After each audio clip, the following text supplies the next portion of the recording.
Bunu bir dənə düzəldim. Görsəlsin. Hə. Bir daha yazıram. T hərfinin əvvəldə gələn formasını. Yenə yazıram. Əslində video kimi çəkib göndərməyim əla olacaq sizin üçün. Təkrar, yəni başa düşmədiyiniz hissələrə baxa biləcəksiniz. Ortada gələn formasına baxaq. Özündən əvvəlki hərfə birləşməsi üçün xətt və budur. Bir dənə də xətt özündən sonraki hərfə birləşməsi üçün yazırıq. Başından 2 nöqtə. Birini də yazıram. Özündən əvvəlki hərfə birləşməsi üçün xətt və özündən sonraki hərfə birləşməsi üçün xətt. Başından 2 nöqtə. Bu da oldu T hərfimizin ortada gələn forması. Sonda gələn formaya baxaq. Yenə də eynən B hərfi kimi yazırıq. Özündən əvvəlki hərfə birləşməsi üçün xətt və budur. T hərfi başından da 2 nöqtə. Birini də yazıram. Diqqətlə baxın. Bu da oldu bizim T hərfimiz. Növbəti hərfimiz daha doğrusu F hərfidir. Niyə F deyirəm? S demirəm. Çünki bu F hərfi pəltəkdir. Bu da 4 şəkillidir.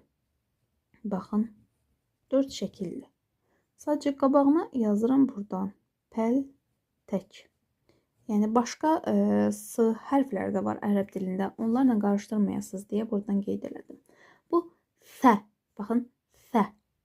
Yəni pəltək deyəcəksiniz. Yenə də qeyd edirəm buradan. M, Ə, O, S. Eynən B, T hərflərinə oxşayır bu da. Baxın. Müstəqil formamız. Sadəcə fərq odur ki, başında bunun 3 nöqtə var. Baxın, B-də nöqtə altındaydı. T-də başındadır 2 nöqtə. S-də də başında 3 nöqtə. Müstəqil formasını yenə yazıram. Bir daha yazıram. Tam aydın olsun deyə. Əvvəldə gələn formasını yazaq. Eyni şeydir. Sadəcə nöqtə başında. Baxın. Ümidvaram görə bilirsiniz. Ortada gələn formasına baxaq. İki tərəfindən də özündən əvvəlki, özündən sonraki hərflərə birləşməsi üçün iki tərəfindən də xətt var. Baxın, bir daha yazıram. Sonda gələn formaya baxaq. Özündən əvvəlki hərfə birləşməsi üçün xətt və hərfin sonunu bağlayırıq. Üstündə 3 nöqtə. Baxın, bəzi tələbələr qarışdırır. Bu 3 nöqtəni burada yazırlar. Qəti olmaz. Bu 3 nöqtə mütləq hərfin bu hissəsində yazılmalıdır. Bir daha yazıram. Mən yaza-yaza izah eləyirəm deyə. Yəni, bəzən nəsə yanlışlıq eləyə bilərəm danışığımda. Tez düzəltməyə çalışıram. Yəni, üzürlü biləsiniz. Çünki nisbətən çətin olur belə izah. Bu qədər yəni. İlk dərs üçün əlif hərfi, B hərfi, T hərfi, S hərfi yetərlidir. Ümidvaram, yəni müəyyən şeyləri öyrənə biləcəksiniz. İzah etdiklərimi belə deyim. Sadəcə indi kənarda bir dənə bu 2 şəkilli və 4 şəkilli məsələsinə toxunmaq istəyirəm. Öyrəndiyimiz hərflərlə, yəni o 2 şəkilli, 4 şəkillini bir daha izah eləyəcəm, yazıda göstərəcəm. Məsələn, əlif hərfini öyrəndik 2 şəkillidir. Hələ ki, bir dənə 2 şəkilli öyrənmişik. Bu arada nəzərinizə çatdırım. 28 hərfdən 22-si 4 şəkillidir. Yerdə qalan 6 dənəsi 2 şəkillidir. O 6 dənədən də bir dənəsini öyrənmiş olduq əlif hərfi. Baxın, bugün öyrəndiklərimiz B-dir, T-dir, S-dir. Bunlar 4 şəkillidir.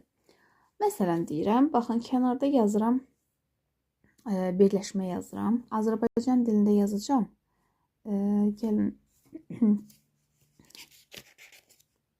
buradan elə yazım. Azərbaycan dilində yazıram, məsələn,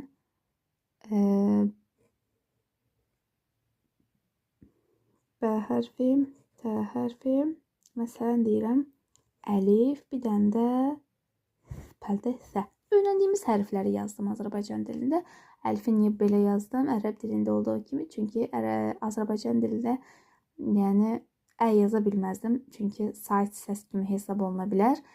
Ona görə ərəb dilində olduğu formasını yazdım. İzah eləmək üçün. Əlif hərfinin səsi nədir desəz, ümumiyyətlə burada baxıram mən səsləri qeyd eləməmişəm. Gəlin qeyd edeyim, o formada daha rahat olsun. Əlif hərfi ə səsini verir. Ə, bəzən də a. Azərbaycan dilində də var. Məsələn, belə deyim də, qalın sait gəlirsə səs olaraq qalın çıxır. İncə sait gəlirsə səs olaraq incə çıxır. Ərəb dilində də təxminən elə bir şeydir. Yəni, məsələn, əlif hərfindən öncə, məsələn, ta hərfi var. Qalın hərflərimizdən inşallah növbət dərslərimizdə öyrənəcəyik. Əgər, məsələn, ondan sonra əlif hərfini oxuyuruqsa, A kimi, məsələn, bu öyrəndiyimiz T hərfindən sonra oxuyacaqsa, çox zaman Ə kimi, yəni oxunur. Amma belə deyim də, çox zaman yəni Ə olaraq bilinir əlif hərfi. B hərfi bildiyimiz B-dir, yəni B, Azərbaycan dilində olan B. T hərfi də Azərbaycan dilində olan T-dır. S hərfi isə S-dır, sadəcə pəltək S-dır. Belə deyim də, pəltək S, S. S.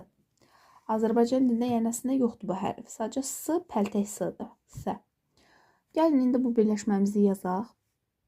Baxın, yazıram. Demişdik ki, mən B, T, əlif, F yazmışam. Yəni də buradan başlayacaq yazmağa. Baxın, buradan.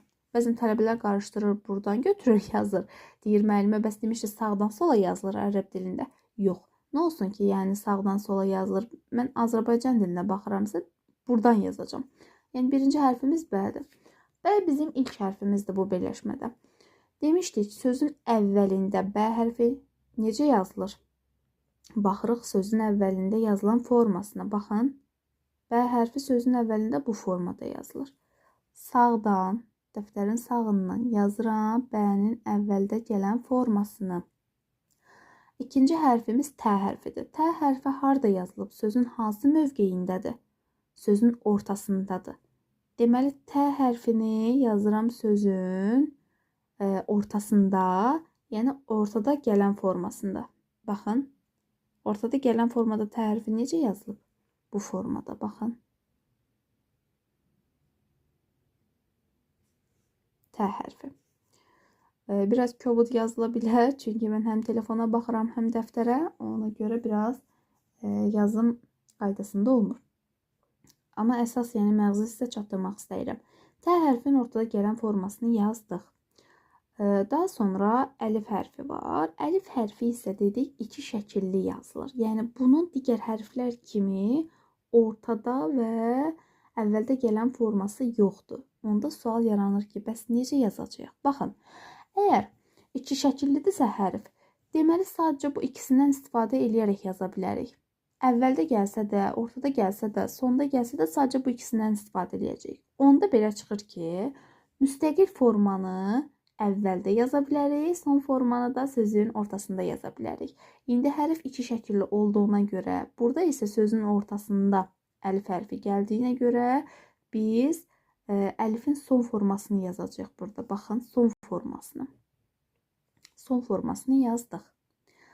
Sonuncu hərfimiz isə nədir burada? Deməli, B-ni, T-ni, əlifi yazdıq. B, T, əlif. Sonuncu hərfimiz isə pəltək S-dir. Pəltək S-nin burada hansı formasını yazarıq sizcə? Biraz düşünək. Hansı formasını yazarıq? Bəlkə aranızda tapanlar da oldu, tapmayanlar da oldu, mən deyim. S hərfinin burada bəlkə çoxunuz yanlışlıqla deyəcəksiniz ki, son formasını. Yəni düşünürəm, çünki yəni dərslərimdə bir çox tələbə bu cavabı verib ki, son formasını.